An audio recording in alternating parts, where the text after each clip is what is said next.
NASA's Artemis II is the first crewed lunar mission in over 50 years. 4 astronauts will venture around the moon, preparing humanity for a long-term lunar presence for scientific discovery and exploration. The 10-day test flight will demonstrate a range of deep space exploration capabilities with crew. The mission will prove the Orion spacecraft is ready to keep astronauts alive in deep space and allow the crew and ground teams to practice operations essential to the success of future missions. On launch day, the Artemis II crew suits up, undergoes final checks, and rides in the crew transportation vehicles to Launch Pad 39B at NASA's Kennedy Space Center in Florida. Stacked on the mobile launcher, NASA's 322-foot-tall SLS, or Space Launch System rocket with the Orion spacecraft awaits the crew, having made its 4-mile journey from the vehicle assembly building on the crawler transporter to the pad.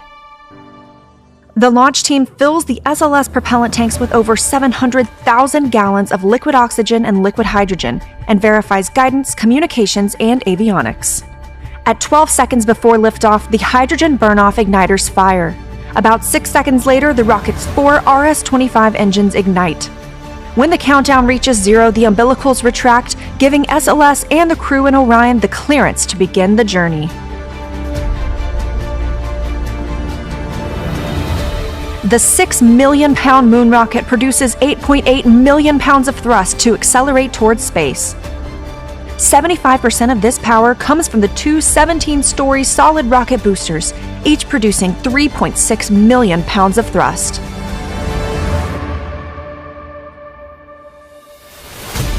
About 2 minutes in, the boosters are released, their solid propellant consumed. The core stage and its RS-25 engines continue to propel Orion and the crew to space. After 3 minutes, the protective fairings surrounding Orion's service module are ejected, exposing its solar arrays. 6 seconds later, the launch abort system is ejected from Orion. The crew has safely reached Earth orbit, though they could still abort using service module engines. About 8 minutes after launch, the SLS core stage engines shut down and the interim cryogenic propulsion stage, or ICPS, and Orion separate from the core stage. Orion and the ICPS are now flying free.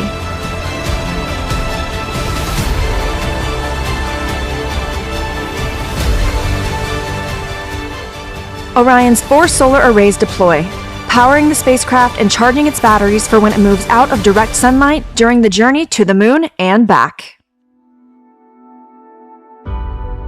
After a 90-minute orbit, the engine of the rocket's upper stage, or ICPS, ignites to raise Orion to a high Earth orbit.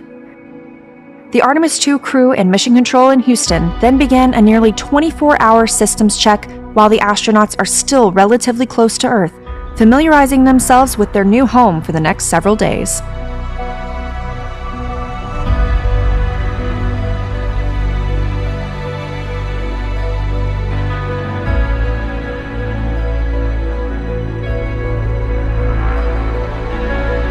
Once in high Earth orbit, Orion separates from the upper stage. The expended ICPS and Orion stage adapter serve as a target for a manual handling test called the Proximity Operations Demonstration, preparing future crews for rendezvous, docking, and undocking with other spacecraft. During the demonstration, Artemis II astronauts use cameras and line of sight through Orion's windows to pilot the spacecraft as they approach and back away, assessing Orion's handling qualities, hardware, and software.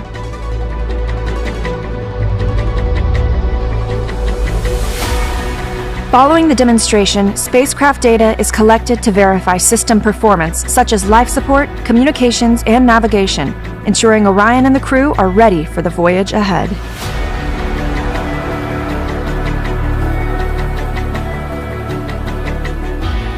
About 23 hours later, Orion's service module performs the Translunar Injection Burn, or TLI, pushing Orion out of Earth orbit and on an approximately 4-day trip to the moon.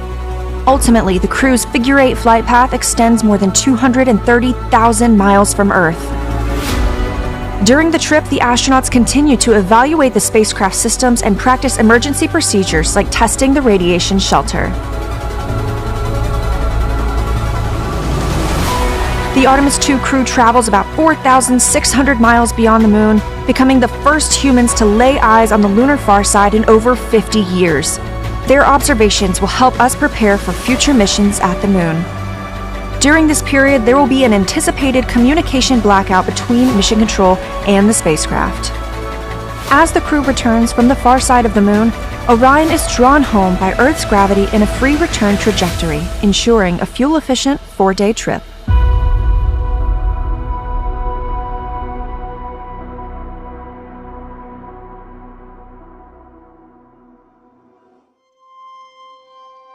Before entering the atmosphere, Orion's crew module separates from the service module.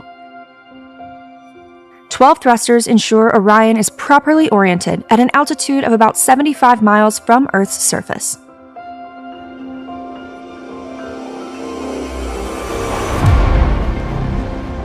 Orion and the crew enter Earth's atmosphere at a speed of nearly 25,000 miles per hour.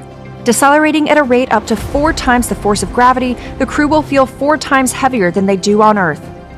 Orion's heat shield protects the spacecraft from temperatures of about 5,000 degrees Fahrenheit, about half as hot as the surface of the Sun. To slow its descent, Orion begins a precise deployment sequence of 11 parachutes. 3 forward bay cover parachutes first separate the protective thermal cover that sits over the chutes. 2 drogues slow and stabilize the crew module, then cut free. 3 pilot chutes lift the 3 main parachutes, deployed at an altitude of 9,000 feet and traveling 130 miles per hour. These chutes slow the crew module to a speed of less than 20 miles per hour. After traveling more than 595,000 nautical miles, Orion splashes down in the Pacific Ocean, about 50 nautical miles from the California coast, just 16 minutes after entering Earth's atmosphere. After splashdown, a recovery team that includes the U.S. Navy, Air Force, and NASA approaches Orion. The team ensures it's safe for the crew to exit before divers help the astronauts onto an inflatable front porch, hoist them into helicopters, and fly to the recovery ship.